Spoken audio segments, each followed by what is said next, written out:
Assalamualaikum warahmatullahi wabarakatuh. Perkenalkan, nama saya Kamilia Ulfa dengan NIM 2421010400047.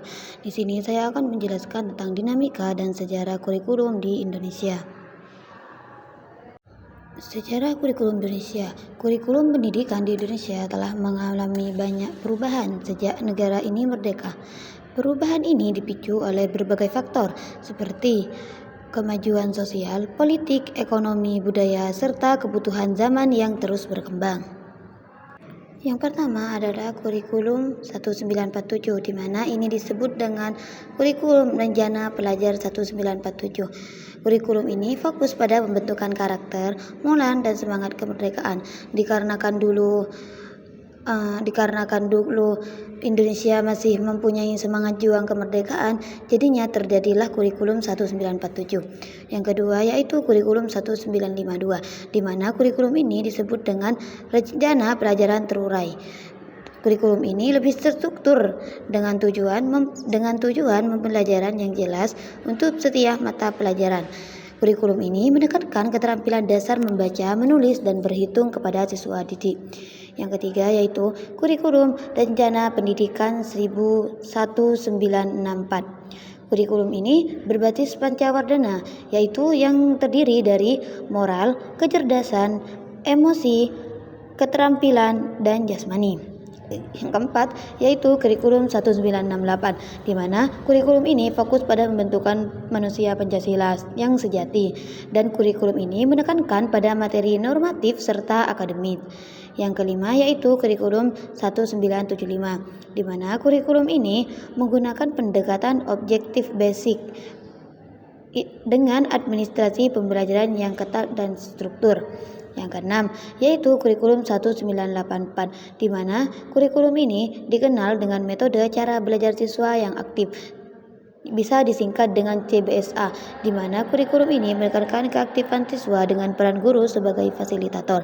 Yang ketujuh yaitu kurikulum 1994 dan suplemen 1995, di mana kurikulum ini menekankan pemerataan pendidikan, namun karena terlalu padat sehingga suplemen ini hadir untuk menyempurnakan.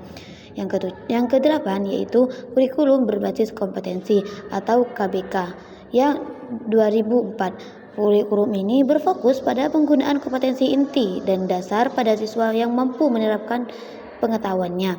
Yang kesembilan yaitu kurikulum tingkat satuan pendidikan atau KTSP, di mana kurikulum ini memberikan kebebasan kepada sekolah dan guru untuk menyesuaikan kurikulum dengan kebutuhan lokal. Selanjutnya yaitu kurikulum K13 atau kurikulum 2013, di mana kurikulum ini menekankan pendidikan karakter, significant approach atau integritas sikap, pengetahuan, serta keterampilan. Yang terakhir yaitu kurikulum merdeka. Kurikulum merdeka ini terjadi pada tahun 2022 sampai saat ini. Kurikulum merdeka lebih fleksibel dan berpusat pada siswa dengan fokus pada proyek penguatan profil Pancasila pelajar Pancasila. Selanjutnya adalah faktor internal dan faktor eksternal, di mana faktor internal adalah faktor yang berasal dari dalam sistem pendidikan, seperti karena faktor ini disebutkan sebagai perkembangan ilmu pengetahuan dan teknologi. Yang kedua yaitu faktor eksternal, di mana faktor ini berasal dari lingkungan, masyarakat, budaya, dan kondisi sosial politik. Berikut daftar rujukan atau daftar pustaka yang saya ambil dari beberapa referensi para ilmuwan, yaitu sebagai berikut. Jadi kesimpulan yang bisa kita ambil dari mata kuliah materi saat ini yaitu kurikulum pendidikan di Indonesia telah mengalami banyak perubahan dari semenjak kemerdekaan yang dipengaruhi oleh kemajuan sosial, politik, ekonomi, budaya, serta perkembangan ilmu pengetahuan. Dari sini, kurikulum 1947 berfokus pada karakter dan nilai kebangsaan. Kurikulum 1952 berfokus pada struktur dengan tujuan pembelajaran yang jelas. Kurikulum 1964 menekankan moral dan keterampilan. Kurikulum 1968 fokus pada nilai Pancasila. Kurikulum 1984 mendorong berpartisipasi siswa dalam pembelajaran. Kurikulum 1994 bertujuan untuk meratakan pendidikan meski dinilai terlalu padat. Kurikulum 2004 atau KBK berintegrasi pada kompetensi siswa.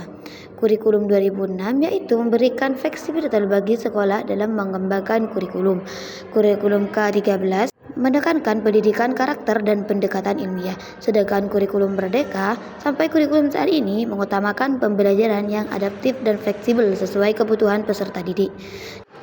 Sekian presentasi dari saya, kurang lebihnya mohon maaf. Wassalamualaikum warahmatullahi wabarakatuh.